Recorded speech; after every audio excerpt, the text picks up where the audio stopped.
Hello, this is Brian, and welcome back to the Triple Battle Type Expert Pokemon World Tournament thingamagoos. This is the Grass Type 1, and you will always fight the same three opponents in this tournament. You'll fight Cillian, or however you say his name, Cyan, Gardenia, and Erica. And, well, you'll see that this run for Cillian, or however you say his name, didn't go so well. Usually he's pretty easy to beat, but he's kind of the wild card where you can have a lot of trouble with him or just totally push him over. It all really depends on what he sends out first.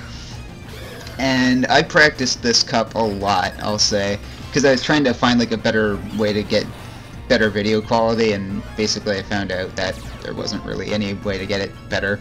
I was doing it fine with the 3DS XL, but DSi XL. But anyway, this setup I think is one that I hadn't encountered before because I did not know really how to approach this.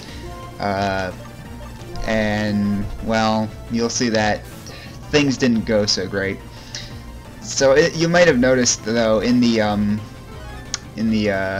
author comments for the last video, the normal cup, I mentioned triple battles are great when people aren't using amoongus and being a cheap jerk.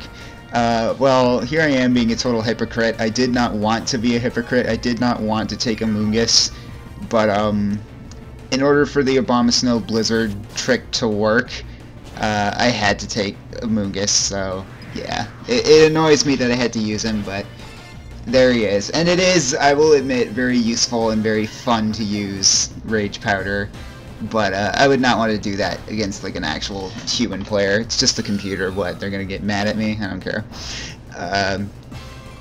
Oh, and by the way, that's my shiny Sceptile I got in Ruby and Sapphire.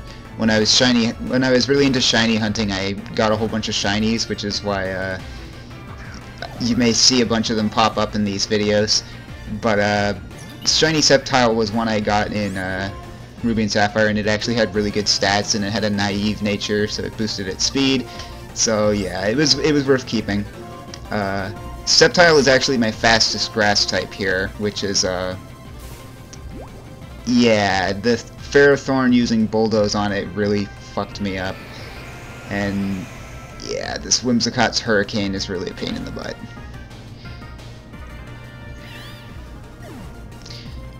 Sleep Powder. Oh man. Usually you want to have Amoongus still alive when if Lilligant gets a chance to do that. But normally Sceptile would have outsped Lilligant, but because of the stupid Bulldoze move, it made me too slow. So it was really annoying. And yeah, so things did not go according to plan at all here. But at least it made me able to show off all my other Pokemon, which I hadn't been able to do in many of my other test runs. Most of my runs through this, I was able to just never send out anything other than the first three. But here we got to send out Goofball, which is my Rotom Mow, which is one of my new favorite Pokemon because it's just like the most ridiculous thing. It's a lawnmower. I mean, what? There's a lawnmower Pokemon. And like I told that to my mom, it's like, hey mom, look at this. This is the lawnmower Pokemon. And she's like, is that real? And then I showed it to my dad and said essentially the same thing. Hey, it's the lawnmower Pokemon. And he said, wait, is this a real Pokemon? Like, nobody can believe that this is actually a Pokemon, Rotom Mow. So there goes Sceptile, unfortunately. And now I'm kind of in trouble because I really need him for acrobatics. Yeah. What you don't get to see in this video is that my shiny Sceptile has amazing coverage. I did not teach it Sword Stance, instead it has Thunder Punch, so it can just hit almost anything super effectively. So yeah, it's really useful in terms of coverage, but it does not have great defenses. It has a hindering nature for special defense, and that really hurts it.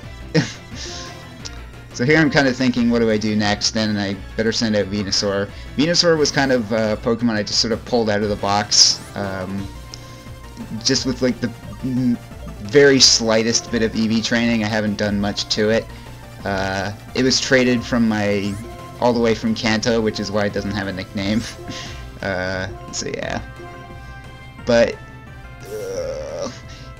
in earlier runs, it was very helpful for tanking hits when I didn't have quite everything figured out. This is the thing too, is that Silan, or however, is kind of unpredictable. With other type expert fights, a lot of the Pokemon they send out always do the same thing, whereas this guy really is quite unpredictable. Also, he has a lot of like inaccurate moves, but if they all hit, then you're like really in trouble. So, yeah. Yeah, normally I never get put to sleep, but ugh, it just was not going well for me. This is why this video runs on a little long, is because this fight was not too great. I actually took a Venusaur when I played X and Y. It was fun to use. I like Venusaur. He's okay. Cactus Soda is a reference to an anime called Kero Kero Chime. I don't really watch anime anymore, but I do like to rewatch that show once in a while. And there's a whole episode where there's like cactus, and they make soda out of them, and there's these bandits stealing the cactus. It's a really silly, like, friendly kids show. It's really fun. But yeah, I thought I'd better explain that. So basically, Cactus Soda's only trick is Sucker Punch.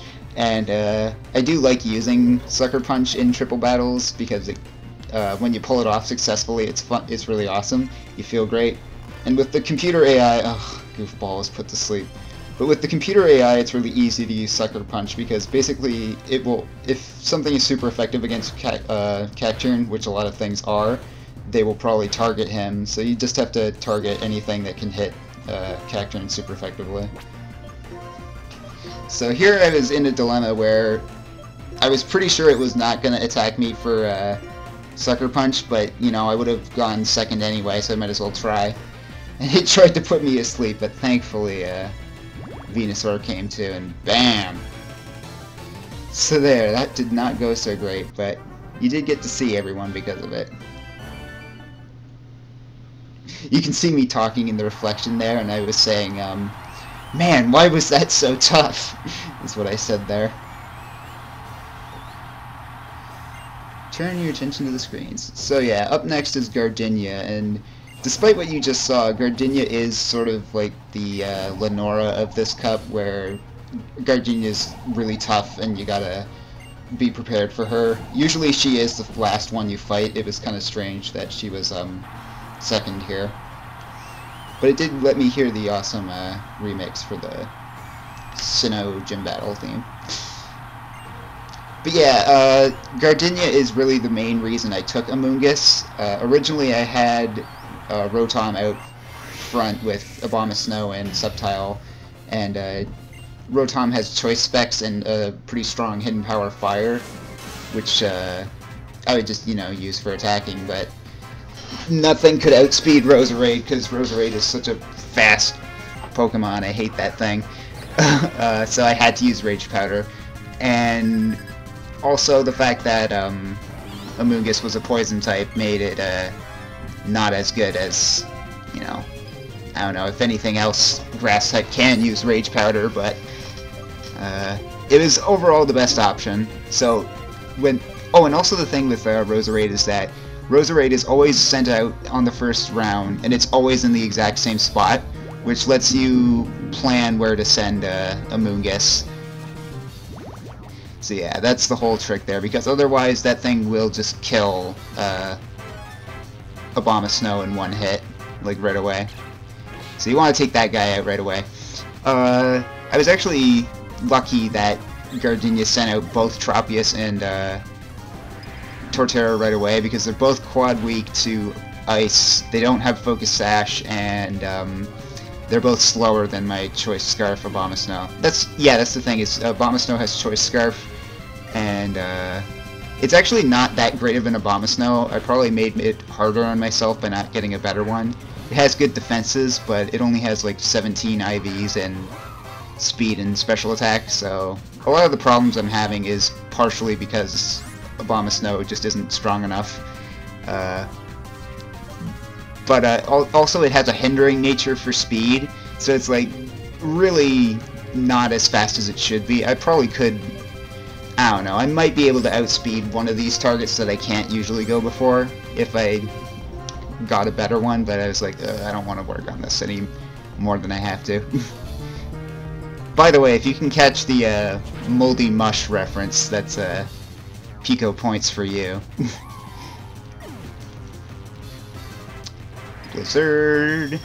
I never know what that stupid Breloom is going to do. I don't even know if it has Mach Punch. I'm just assuming it does, though, because I don't see why you'd have a Breloom without Mach Punch, but it never seems to use Mach Punch, so I don't know. I've never made a point to keep track of what moves it uses. I also don't know if it has Spore or not, but I would assume it does. Yeah, and Rage Powder is really helpful in that case, too, because basically anything Breloom does, it could probably kill Abomasnow, so Rage Powder is essential. And it's always frustrating when Breloom isn't adjacent to Amoongus, because then you kind of have to just hope it doesn't kill Abomasnow before you can kill it. Alright, breathtaking. I always liked Gardenia, she's cool. All of the, not all of them, but I do like a lot of the 4th gen gym leaders. They were cool. I actually really like Erica. She's neat.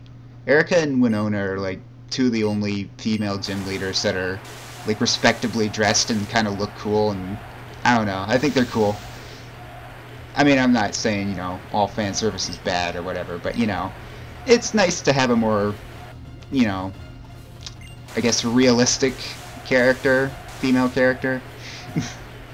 Once you get to like Skyla, it's like, okay, now you're just getting silly here.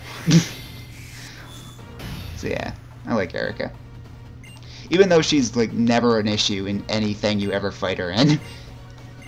Like, I don't think I've ever had trouble with Erica, ever. Even in this, she's pretty easy. Oh, look at that, it's cute. Okay, anyway.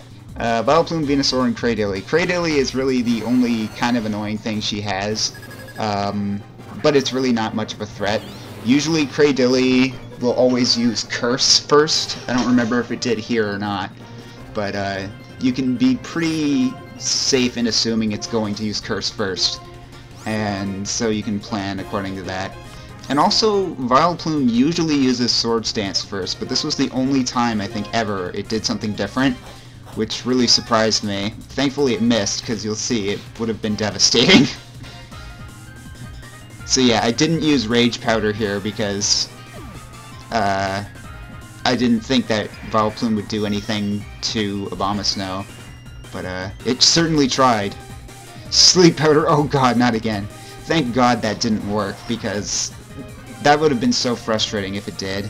I mean, that's never happened. Vileplume, I didn't even know Vileplume had Sleep Powder. I kind of assumed it did, but I had never seen it use it before, so that was like a real shock to me. It was like, oh god.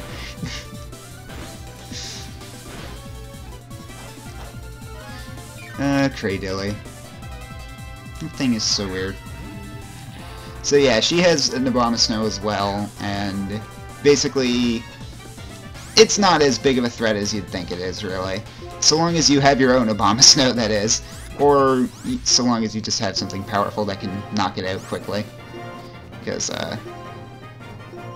yeah, Acrobatics is usually what you want to use on that if you have Sceptile. Also, you never have to worry about Tangrowth, because even my crappy Abomasnow is able to knock out both of the Tangrowth you can fight in this cup in one hit, like without a critical hit. So, Tangrowth is a total non-issue so long as Abomasnow is alive. In fact, I've rarely seen that thing actually get to attack me. Bam! Now it's just Cradily, and this is what usually happens as Cradily's last, but I've never seen it use Recover before. Like, a lot of first-time things happened in this once I finally got the, you know, setup right and had decent video quality. It's like, okay, I can finally record this. Oh wait, no, now it's gonna do everything differently. Citrus Berry on Moldy Mush, or, sorry, Amoongus is a really good idea, because it is just sort of there to take hits, maybe throw a sludge bomb out once in a while.